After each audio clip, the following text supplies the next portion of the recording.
Alright, so today we are going to go and replace some strings in neon white to edit the names of some cards. Um, First and foremost, you're going to need the Unity Asset Bundle Extractor. Other than that, you just need a hex editor of choice. Let's get to it. The first thing you're going to want to do is open up the resources.assets file. This is located in the neon white underscore data folder of the game. It's pretty much sitting along in there with all the other assets that you can asset repack. Pretty normal stuff. We want the I2 languages file out of this asset pack. If you just sort by size, it's pretty much the only one in here that isn't a font, so, you know. For some reason it tries to always save it to the full game path instead of into whatever directory you've browsed to. Just navigate around it, fixes it. Don't ask me why. Bundle editor's junk. Anyways. Junk, jank, same thing. We're gonna open this up in a hex editor. I have no script, so you know. Everything's off the cuff, YOLO. This hex editor is weird. I don't recommend it. Go use HXD or whatever. But there's some nice little things in here that make showing stuff off here a little bit easier. It has these nice little... What are you highlighting up there?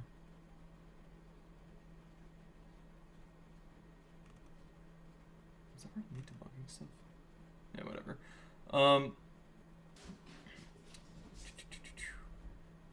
It has a nice number of highlighting things that make it easier to see if you have or haven't broken things for the purpose of demoing stuff. Each one of these nice and little giant colorful blobs is like one localization key. So the rough structure for this is like you have the localization key, which is just the string that they reference in the game for whatever they want to display, and then you have all the different little translated strings for different languages following it. The first one's always English, then you have like, I want to say French and then Spanish, Portuguese somewhere in there, Polish, a couple other languages as well. Some of these don't look like they display anything. That's because they're actually Unicode strings. They're usually Chinese or Japanese or something. I don't know off the top of my head. Please don't kill me. Anyways. All of these strings, they always have a size for the number of characters in the string that follows it, and then just, you know, the number of characters. And the other weird thing is, if you can see here, you notice that most of these blocks tend to start all of these blocks tend to start very evenly at, like, one of these 4-byte columns here. So, like, you know, they might end somewhere in the middle of a block, but then the next one just starts at the next, like, 4-byte column. And there's always a little bit of padding to keep things even. It's a little bit weird, but you can think of it as the buffers that the strings fit into are always a multiple of 4 bytes. Sometimes they're not filled all the way up, and then the length just says how many characters are actually in that buffer. So, for example, let's say that we want to edit the ammo string to say bullets instead on ammo cards. There's zeroed out empty bytes right afterwards. You might think that's fine to overwrite. But that's actually an empty string, like, you know, start quote, end quote, nothing in there, string of 0 length. So we can't just overwrite that. So what we're going to do is we're going to insert 4 bytes here, and then we're going to select this range, and we're going to go and edit this as a string to say bullets. There's one thing we haven't done yet. We do need to also update the size to say it's 7 characters instead of 8, and now we can rerun our pattern. There we go. And now you can see that it says that the string's bullets. If we did not update this size, what would happen here is...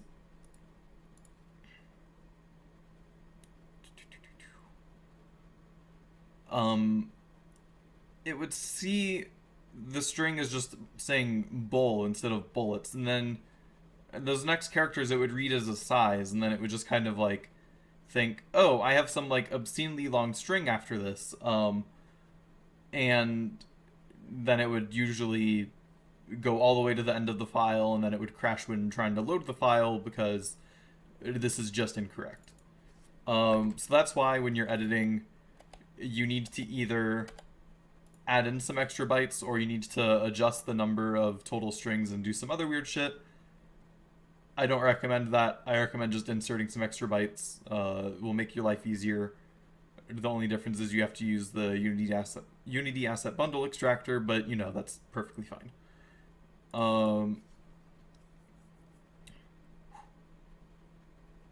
So everything looks normal, so we can move on.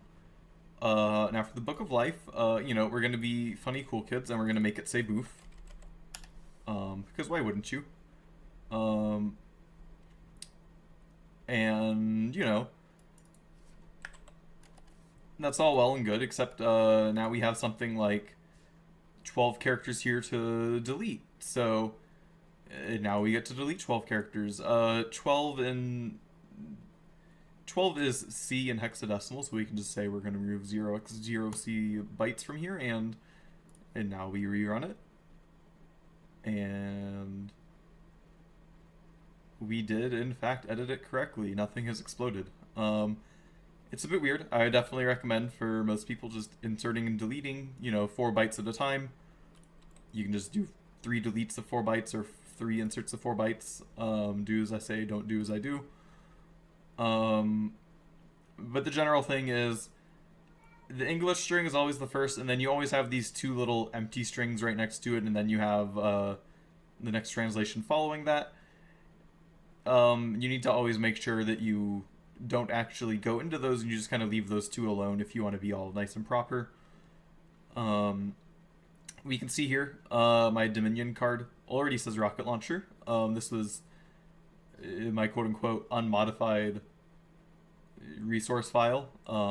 Spoiler, it wasn't actually unmodified. I'd screwed up and used the wrong one, but you know, that's fine. So moving right along, elevate. Let's say we want this to say double jump. So double is 6 letters, elevate is already 7 letters. So double would be 6 and then space. So we can already edit. Okay, thanks imhex. Why is... Oh, that's so weird. Cool, imhex is not behaving right now. This is why I say don't use it, but you know. Let's see if I can select it from down here.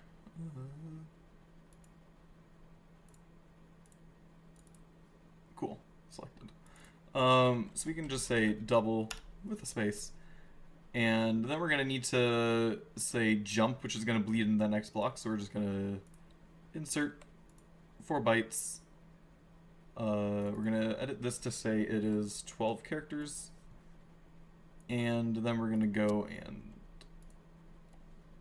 type jump into here. And now we can rerun our patterns.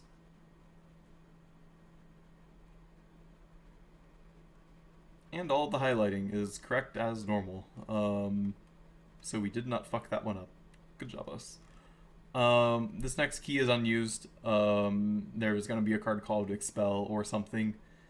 They just placeholder to the same as the fireball keys, so you can ignore it. We're going to have our fireball card say whiskey. You know, because why wouldn't we? Fireball, that's kind of whiskey. Don't ask me why. This is not liking to select ranges right, so I'm just going to select straight from down here. And we're going to just say whiskey. It did not overwrite the last little character here, so we're just going to manually 0 that out. And now we're going to bump the size down to 7. And that's that. Whiskey. Fireball now says whiskey. We can rerun the pattern and...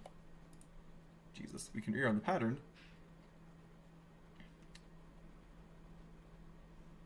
And everything's all nice. We have that 1 extra byte of padding there. It's not highlighted, everything's intact. And then Godspeed, you know, we want it to say Godspeed, baby, because who doesn't love that lyric? Godspeed fits perfectly into its 8-character buffer. And comma, space, baby, exclamation point is going to be more than 4. So we're gonna right click insert and we're gonna insert 8 bytes, and I inserted that at the wrong spot. Good job me. Alright. Here's what we do. Cool, we're good.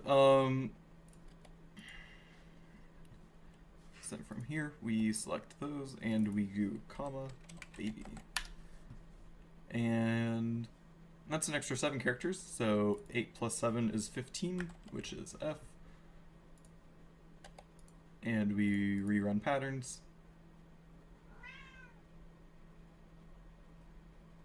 And my cat says hello. And I said we rerun patterns. Did I? I got distracted by my cat. And in Godspeed Baby, it's correct. You know, no vomit off the end of the page. Yeah, that's... We could, like, you know, edit all of these. Not gonna bother. What we are going to do is save. And that should just save straight to the file that we've been editing to. Close impacts. We can reopen UABE, and we can open up the resources.assets file again and poke at the assets, sort by size again, select I2 languages, import raw, and we're going to import that file that we just edited, asterisk for modified there, and we're going to file, apply, and save, and we're going to save this as assets mod. I'm going to save this as tutorial because I don't want to collaborate my own stuff. And then we're going to go into the neon white data folder, and we're going to go on down. We're going to just delete or rename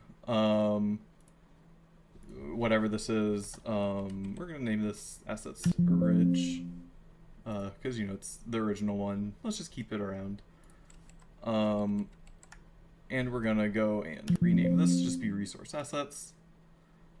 And now we can launch the game and we can see our changes.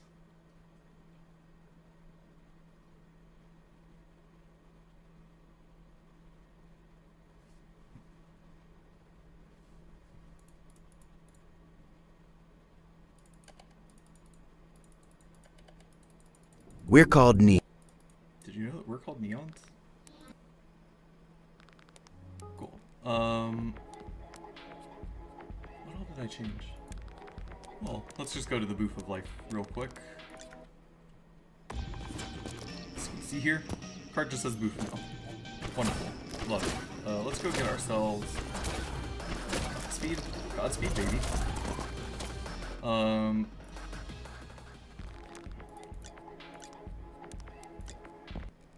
Yeah. That is pretty much it. If we go over to Fireball Traversal, see, it says whiskey now. Tips to you if you can actually read that. Play better than I do, you know. That's the gist of it. Have fun.